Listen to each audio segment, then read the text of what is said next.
beautiful souls. I'm here today to share another message from my book, The Spiritual Seeker's Guide to Happiness, which is a collection of messages from the Council of Nine. And they're very loving beings, very encouraging to us. And I feel like we really need that message right now with so much changing in our world and so much chaos. So I'm sharing a very inspiring message from the Council of Nine. And I also want to remind those of you who are just learning about my work that I've also written a book called Conversations with a Tree, where I received great wisdom from a tree that calls herself Henrietta. And the book is about my story, my journey at that time, and how I came to be talking to this tree, and then direct communication messages from the trees, 2 different trees. So I'll put the link to both of those below. And so here's the message from the Council of Nine. It's essay number 60 in this book, and it's called Loving Yourselves to Sleep. And so it is, beloveds, that we come to you once more, and once more we offer our love and grace to those who stand before us this day. Dear ones, we are incredibly proud of who you are and how you are navigating these times. For indeed there is much fear amassing around the earth, and yet you stand in the light. You stand in faith that the all that is has a divine plan. You stand in faith that the plan does not carry the demise of humanity, for indeed it does not. The plan is much the opposite of that. The plan carries the light of love in order to save humanity and carry you into the higher planes of existence. That is what these magical times are about. That is what 2013 forward is about. It is the time for you to find your wings and realize that you are angels upon this earth. Not only angels, but great masters walk among you. You have all come back to support your earthly mother as she winds her way up the ladder of ascension. You stood in line to be here and support all of humanity into the wonderful time that you are in. And you are succeeding, beloveds. You have done it. You have stood the test of time and the test of darkness, and you had lifted yourselves above it all in search of the light. The rewards are great, dear ones. You have no idea what celebrations are happening in the heavens. We are recording your names, preparing your colors. We are waiting for the celebration when you find your way back to us, and we can commend you fully for all your work. Oh, it is a grand time. All of the universes are celebrating. This is a time of great joy, and so it is our great joy to come before you each day and offer our messages to you. And so we are led to the topic of this day. What a strange title we have offered here. So what is loving yourselves to sleep? It is basically what you have just walked out of. For you see, in order for the experiment that is planet Earth to be successful, you had to forget your brilliance. You had to forget all that you have been in other solar systems and other lifetimes. You had to forget who you were in Lemuria and Atlantis and start over again with an empty slate. Much like a person with amnesia forgets, so too you agreed to this, so that you could test yourselves. It was an experiment to see if you forgot all that you are, if you would find your way back. And you have, dear ones. Not fully. Very few of you fully understand all that you have been and what led you to this experience that you are having on the earth right now. But you are starting to remember. You are awakening slowly to pieces of your brilliance.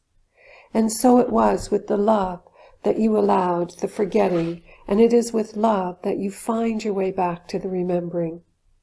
You have proven that you can fall deep into the darkness and find your way back to the light.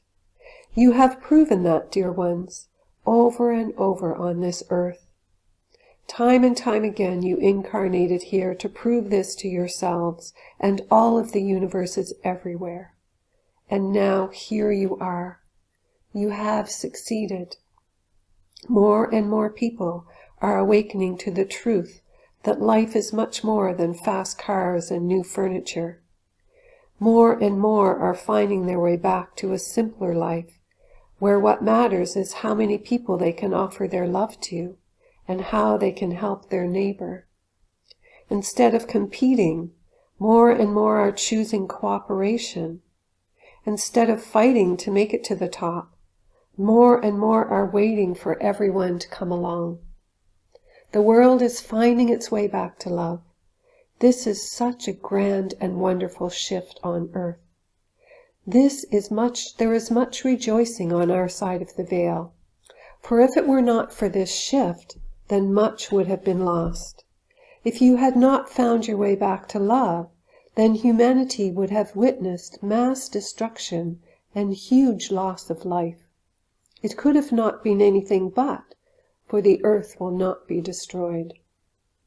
And now, not only will she not be destroyed, but she is being rescued by the very species that almost brought on her demise. This is pure poetry, dear ones. You are redeeming yourselves, and this is why we celebrate so. This is what brings us such great joy. This day is a celebration. We celebrate you, and we ask you to celebrate yourselves. Pat yourselves on the back for all that you have accomplished. Know that you have rescued yourselves through love. How beautiful that is. There is more work to do, dear ones, but now you know the way. Support all those who take to the streets to demand change. Be among them or support them, for they are demanding a new earth. The powers that be are not going to give up all their wealth easily. They are not going to succumb without one last effort to claim what they thought was theirs alone. They are learning differently. What is for all shall now reign upon this earth. Business is changing to be more cooperative. People are changing to be more inclusive. The earth is waking up. No longer are you fast asleep.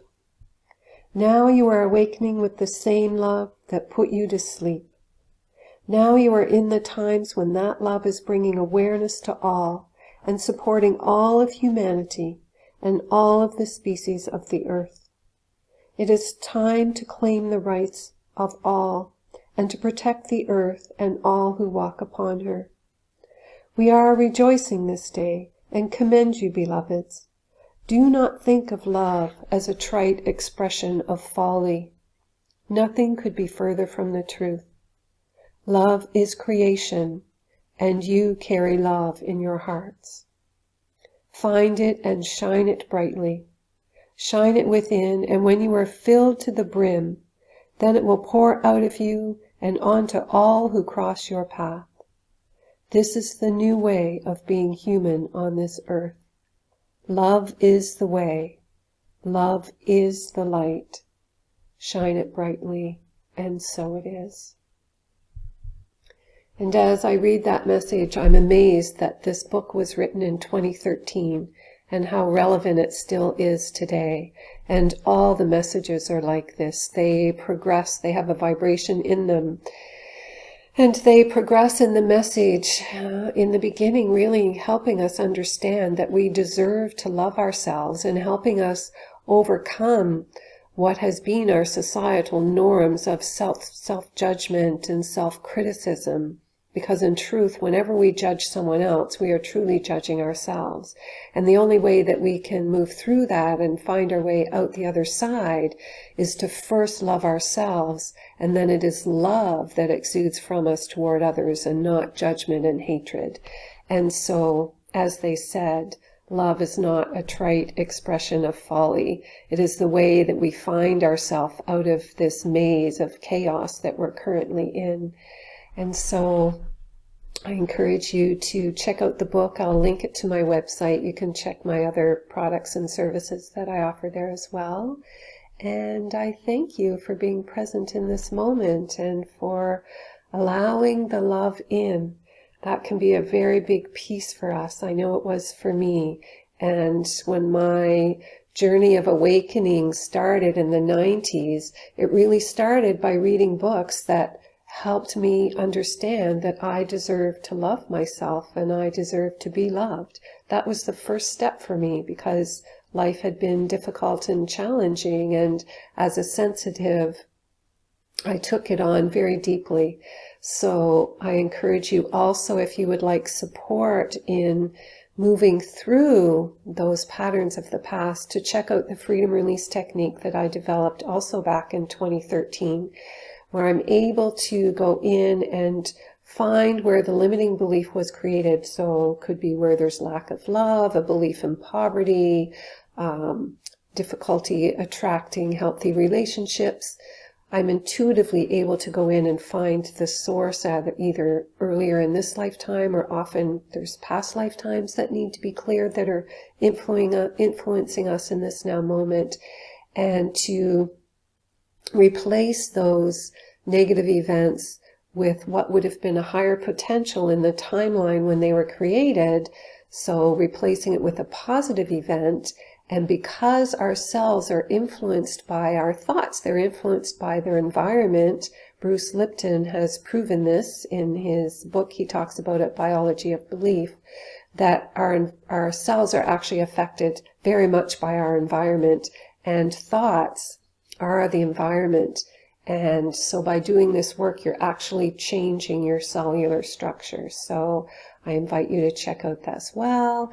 And please subscribe to my channel. It really helps to support my work in bringing these messages forward. And I also bring through light language and have many guided meditations. So you can explore my channel and find those as well. So thank you again for being here. So much love to you all.